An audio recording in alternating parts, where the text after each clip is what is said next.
painful. Things hurt. Knee that's giving me a little issue. My wife sprained her ankle. My feet are hurting a lot.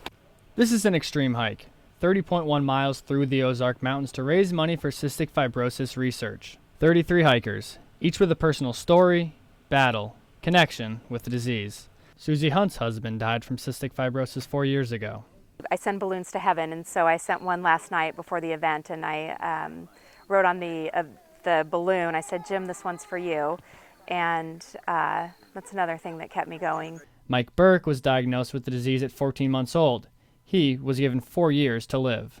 On my 30th birthday, after chasing life expectancies, I had surpassed it, and I just had enough of thinking negatively and letting the disease affect me that way. Mark Trokey's 16-year-old daughter was diagnosed 24 hours after she was born. You immediately hop on the internet, and it was a horror story, just a horror story. And so it was a bad couple days. Cystic fibrosis causes mucus in the body to become thick and sticky, building up in many of the body's organs, especially the lungs and pancreas. When she was born, I think the median age up for these kids was in their 20s. Now it's in their low 40s. So they are making just tremendous progress. 2013 is the inaugural year for the Extreme Hike in Missouri, and although this group's fundraising window isn't over yet, these 33 hikers have raised over $92,000. Hiking more than 30 miles in a day seems like a test of endurance, but to families affected by cystic fibrosis, the real test is at home. You can't even think about how it impacts you.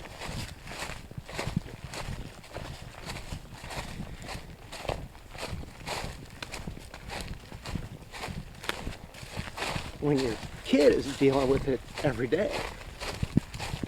So our mantra is we just push on, and we do everything every day, to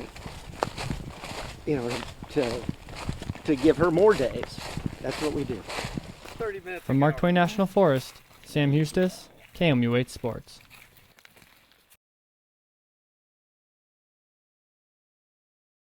On the way! In the weeks leading up to Missouri's first ever SEC championship appearance, you might have been hearing more about another Tiger team. And with good reason, winning games in breathtaking fashion against both Georgia and Alabama to claim their spot against Missouri. But don't let the late game heroics fool you into thinking this is a lucky football team. The Tigers can score, or more specifically, run. And run. And run. They're a really good rushing team. I know they run the ball quite a bit. You're not going to stop them. You got to contain them the best you can. Auburn is leading the nation rushing the ball with well over 300 yards a game, all thanks to head coach Gus Malzahn's brainchild, a deceptive triple option that confuses defense, and even their own team. Sometimes when we do watch film, I have an even coach. We have trick coach that he thought Nick had the ball and Trey had it, and vice versa. They just got a lot of misdirection, great plays that make it very difficult for the defense. This triple option produced 4 600-yard rushers on the year for Auburn. And it all starts with junior quarterback Nick Marshall. It just something just came real natural. Like if I know if I can beat the end to the sideline, I know I'll pull it then. But then again, if he just stay out there, I hand it off to Trey. There's a lot of assignment football. You know, who's got the quarterback, who's got the dive, who's got the pitch, all those things you got to have answers for. The rush game also has one other small benefit, the play-action pass. We run the ball and then set up our play-action pass, and then it's just something we do real well because our offensive line, they block their tails off. Auburn's best receiver, Sammy Coates, has over 800 yards on the year and averages over 20 yards per catch. Sam Eustace, KMUH Sports, Columbia.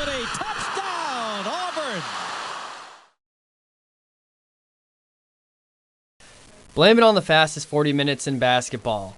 Blame it on the 3 guards who at times look like they can score at will. Blame it on whatever you want, but the notion that Missouri Tigers outscore their opponents to win needs to end. This team can play D. This team has really improved defensively, and we're just doing the little things and being there on the catch and understanding game plan. A lot of that defensive improvement has started with the Tigers' star backcourt. We got a lot of long guys that can really disrupt people's shots. So when they're shooting over bigger guys, and that always has effect on people. We got great length, and that helps us. When you talk about that starting lineup with Jordan is 6'5", and he's long, and EJ and Jabari, they're all 6'5", They got great quickness, great anticipation. The front court has been doing its job as well. The Tigers are 31st in the nation in rebounding per game. Beat us up on the glass. They were more physical than we were. And, you just got to credit Missouri. They've also got great defensive play from their star freshman, Jonathan Williams III. Jay is not physically, in terms of just girthy, weight-wise, and the UCLA guys are much bigger, but he's quicker. And I thought he did when you're playing a guy that's bigger than you like that physically, in your quickness, you got to do your work early. In the 4 games before Missouri, UCLA averaged 99 points a game. Against the Tigers, they only got 71. Sam Hustis, KMUH Sports, Columbia.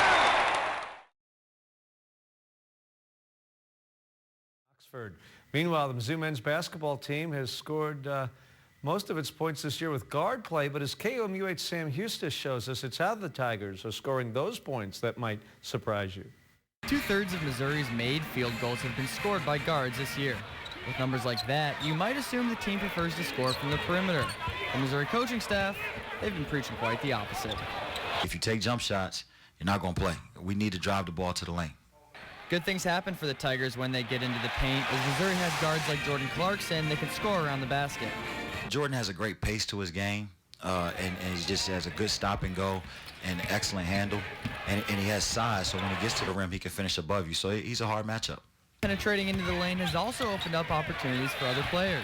In practice, coach has been talking to us about just attacking the lane and getting into the lane and creating for the bigs. Our bigs are going to be able to play off of penetration. When we were able to get in the paint, we know that's our first option. We always talk about making that pocket pass and dropping the ball off down into the paint.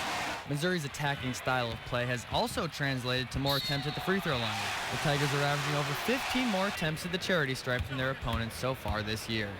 Sam Hustis, KMUH Sports, Kansas City.